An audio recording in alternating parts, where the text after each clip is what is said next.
saudara-saudara sebangsa dan setanah air. Kalau jadi Hindu, jangan jadi orang India. Kalau jadi Islam, jangan jadi orang Arab. Kalau jadi Kristen, jangan jadi orang Yahudi. Tetaplah jadi orang Nusantara dengan adat budaya Nusantara yang kaya raya ini. Musuh yang terberat itu adalah rakyat sendiri. Rakyat yang mabuk akan budaya luar, yang kecanduan agama, yang rela membunuh bangsa sendiri demi menegakkan budaya asing. Jangan mau diperbudak oleh semua itu. Tetaplah bersatu padu membangun negeri ini tanpa pertumpahan darah. Surat perintah 11 Maret itu mula-mula dan memang sejurus waktu membuat mereka bertampik sorak-sore kesenangan. Dikiranya SP 11 Maret adalah satu penyerahan pemerintahan. Dikiranya SP 11 Maret itu satu transfer of sovereignty, of authority. Padahal tidak. SP 11 Maret adalah satu perintah pengamanan. Perintah pengamanan jalannya pemerintahan. Pengamanan jalannya ini pemerintahan. Demikian kataku pada waktu melantik kabinet. Kecuali itu, juga perintah pengamanan keselamatan pribadi Presiden. Perintah pengamanan wibawa Presiden. Perintah pengamanan ajaran Presiden.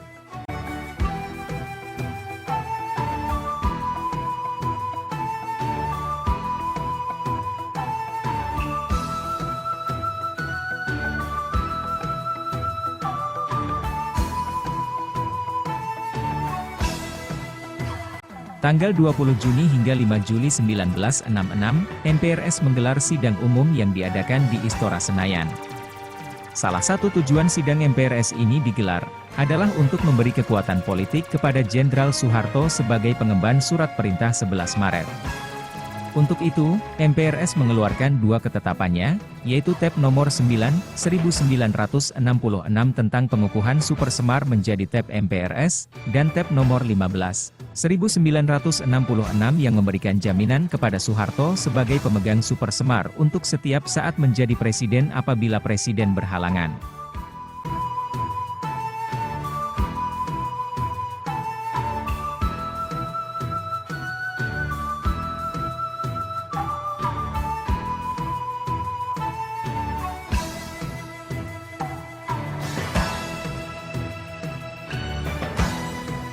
Pada sidang MPRS ini, Soekarno juga membacakan pidato pertanggungjawabannya yang diberi judul Nawaksara. Namun isi pidato tersebut ditolak karena tidak disinggung masalah terjadinya G30S. MPRS mengirim nota kepada Presiden agar melengkapi pidato pertanggungjawabannya tersebut, terutama mengenai sebab-sebab terjadinya G30S. Izinkanlah saya sekarang mengucapkan beberapa patah kata pribadi kepada saudara, terutama sekali mengenai pribadi saya.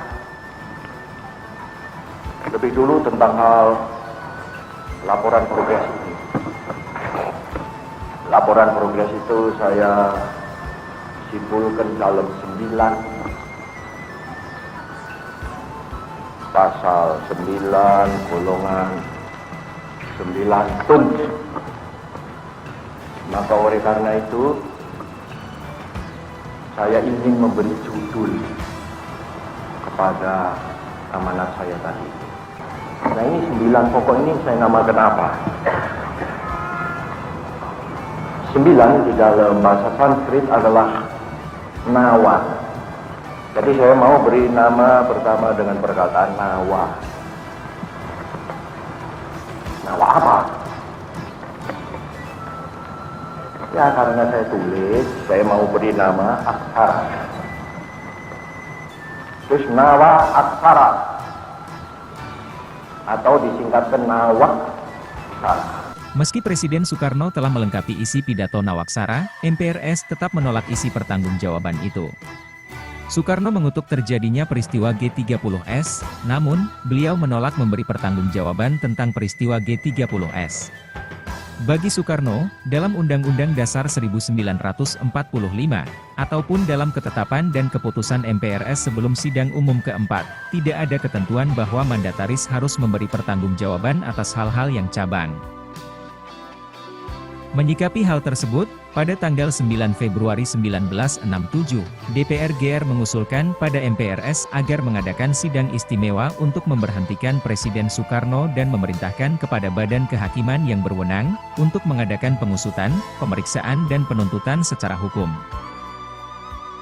Tekanan pada Soekarno agar turun dari jabatannya sebagai presiden semakin kencang. Namun daripada itu, Soekarno juga memiliki pendukung setia yang siap dan bersedia untuk mempertahankan kekuasaannya. Di tubuh militer pun terdapat dua kelompok yang berbeda, ada yang anti dan ada yang mendukung Soekarno.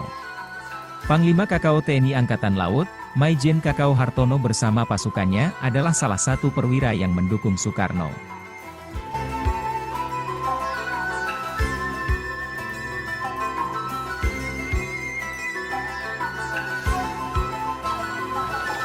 Melihat situasi politik yang makin memanas dan mengarah kepada perpecahan bangsa, Soekarno mulai melunak dan memikirkan tentang pelimpahan kekuasaan.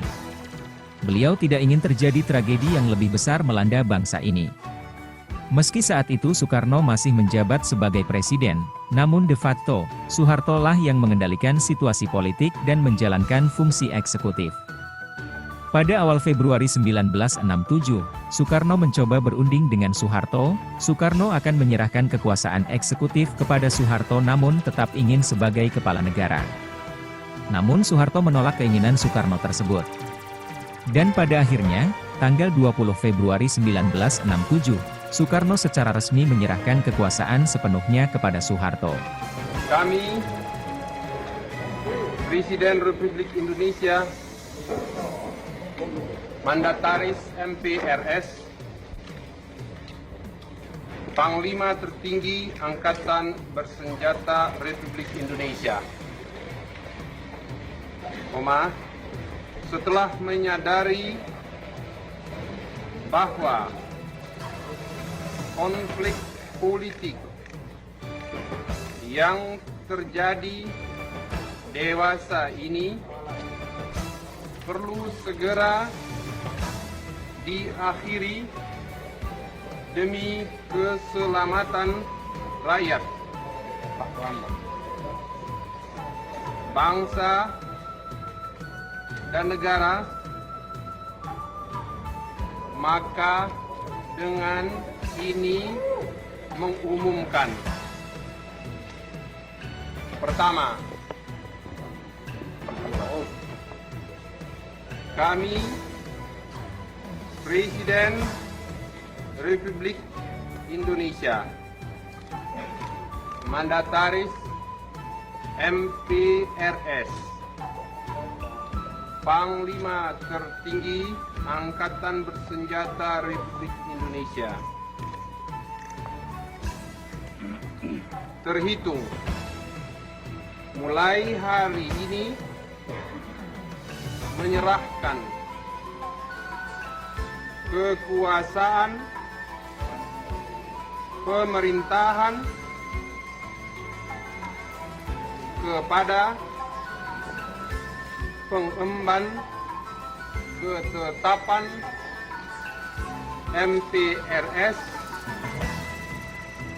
nomor 9 MPRS 1966 Jenderal TNI Soeharto.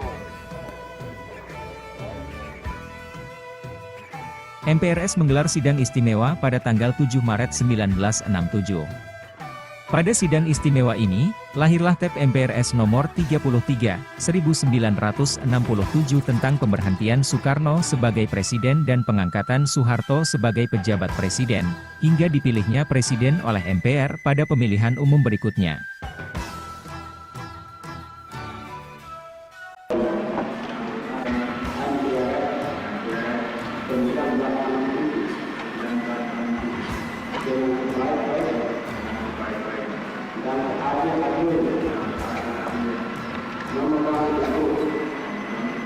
Undang-undang